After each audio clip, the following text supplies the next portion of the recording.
আখিরি মোনাজাতের মধ্য দিয়ে শেষ হলো বিশ্ব ইজতেমার প্রথম পর্বের দ্বিতীয় ধাপ। এতে মুসলিম উম্মাহর কল্যাণ সহ দেশ ও বিশ্বের শান্তি কামনা করা হয়।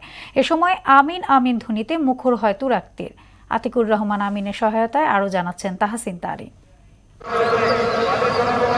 মহান আল্লাহর রহমত, মাগফিরাত ও নাজাত প্রার্থনার মধ্য দিয়ে টঙ্গীর তুরাগতীরে অনুষ্ঠিত হলো বিশ্ব ইজতেমার প্রথম পর্বের দ্বিতীয় ধাপের আখিরি মোনাজাত। বুধবার দুপুর 12টা নাগাদ শুরু হয় মোনাজাত পরিচালনা করেন তাবলিগ জামাতের মাওলানা জুবায়ের আহমেদ। এই সময় মুসলিম উম্মার শান্তি কামনায় দোয়া করা হয়। এতে অংশ নেয় দেশি বিদেশি লাখো মুসল্লি।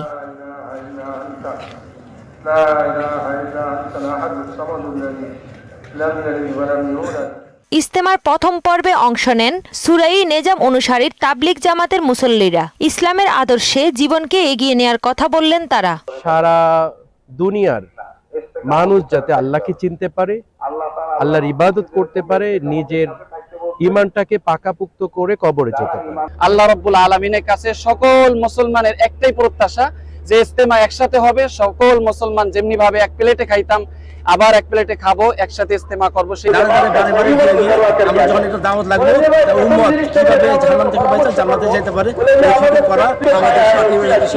পুরো দুনিয়ার ভিতরে এই দিনের যে হেদায়েতের একটা রাস্তা, এই হেদায়েতের দাওয়াত, এই হেদায়েতের খাওয়া পুরো দুনিয়ার ভিতরে আল্লাহ মোনাজাতের মধ্যে আমার সবচেয়ে বড় যেটা চাওয়া ছিল সেটা হলো যে আমি নিজে যাতে হেদায়েতের পথে থাকতে পারি। মোনাজাত শেষে বিড়ম্বনা সহ্য করে নিজ নিজ গন্তব্যে রওনা হন মুসল্লিরা। সড়ক, রেল ও নৌপথে ছিল উপচে পড়া ভিড়, তাই হাজার হাজার মানুষকে হাঁটতে দেখা যায়। মুসল্লিদের নিরাপত্তা ও ফিরতি যাত্রা নিশ্চিতে অতিরিক্ত পুলিশ মোতায়েন করা হয়েছে।